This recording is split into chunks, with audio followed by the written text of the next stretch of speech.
Good morning टीना। Good morning नील। तुम्हें पता है नील, हमारे कॉलेज की एक लड़की बीमार है और उसे अस्पताल में भर्ती किया गया है। वो बोल नहीं सकती, इसलिए सोच रही थी कि वो डॉक्टर को अपनी तकलीफ कैसे बताएगी। सच में ये बहुत बड़ी समस्या है। लेकिन टीना, ये समस्या ज्यादा दिनों तक नहीं रहेगी, क्योंकि बहुत जल्द इंसान एक दूसरे के दिमाग की बात आसानी से समझ पाएंगे। क्या बात कर रहे हो? तुम शायद टेलीपैथी या हिप्नोटिज्म की बात कर रहे हो? बिल्कुल नहीं, मैं बात कर रहा हूँ एक वैज्ञानिक खोज की। अब तो बहुत उत्सुकता हो रही है, जरा समझाओ ना। तो सुनो, जब ऐसा लगने लगा था कि मोबाइल पर वीडियो कॉलिंग दुनिया का सबसे बड़ा तकनीकी चमत्कार है, तभी वैज्ञानिक एक और कदम आगे बढ़ गए।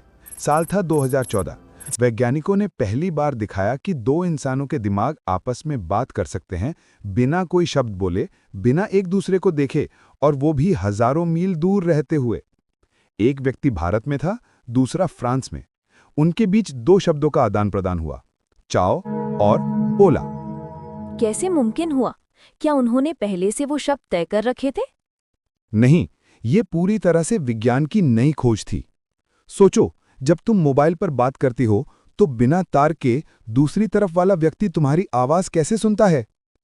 क्योंकि फोन में बोले गए शब्द ध्वनि तरंगों के रूप में इंटरनेट से गुजरकर दूसरी तरफ फिर से ध्वनि में बदल जाते हैं। बिल्कुल।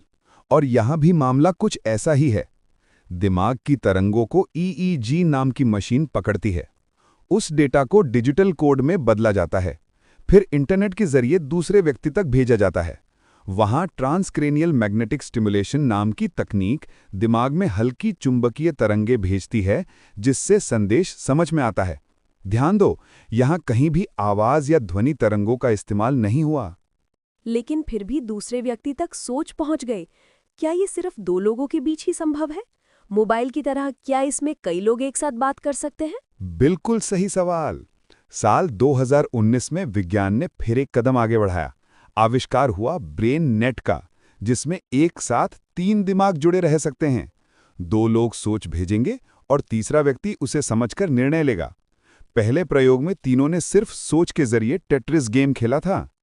सुनने में तो ये मजेदार है, लेकिन इसका उपयोग चिकित्सा क्षेत्र में क्रांतिकारी बदलाव ला सकता है।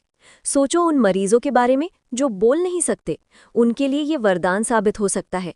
वे सिर्फ सोच के जरिए अपनी भावनाएं बता सकेंगे। बिल्कुल सही कहा। ये खोज भविष्य के संचार यानी कम्युनिकेशन के तरीकों को पूरी तरह से बदल देगी। लेकिन नील, मैंने सुना है कि ये चीज जानवरों में प्राकृतिक रूप से काम करती है। एक वैज्ञानिक ने कहा था कि कुछ जानवर कमजोर चुंबकीय क्षेत्र के जरिए दूसरे जानवरों के दिमाग में संकेत भेज सकते हैं। तो बताओ, ये तकनीक आम लोगों के लिए कब आएगी?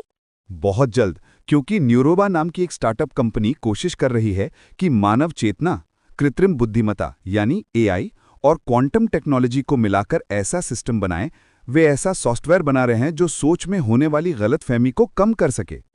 लेकिन नील, क्या ये तकनीक हमारे लिए खतरा नहीं बन सकती? अगर हर कोई एक दूसरे के विचार पढ़ सके तो क्या निजी गोपनीयता बच पाएगी?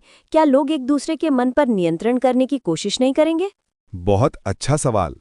इसीलिए वैज्ञानिकों का कहना है कि इस तकनीक के लिए एक नैतिक ढांचा यानी कोड ऑफ एथिक्स जरूरी है, वरना ये तकनीक इंसान की स्वतंत्रता के लिए भी खतरा बन सकती है।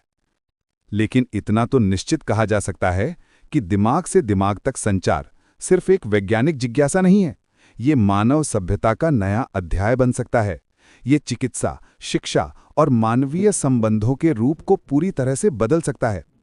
हालांकि अगर सावधानी नहीं बरती गई तो इसके भयानक परिणाम भी हो सकते हैं। आप क्या सोचते हैं? ये तकनीक हमारी मदद करेगी या हमें खतरे में डालेगी? नीचे कमेंट करें, आपकी राय जानना चाहेंगे। और सिर्फ भविष्य की ही नहीं, बल्कि अतीत को वर्तमान में वापस लाने की कहानी जानने के लिए हमारा अगला वीडियो जरूर देखें। अगर वीडियो पसंद आया हो तो लाइक करें, चैनल को सब्सक्राइब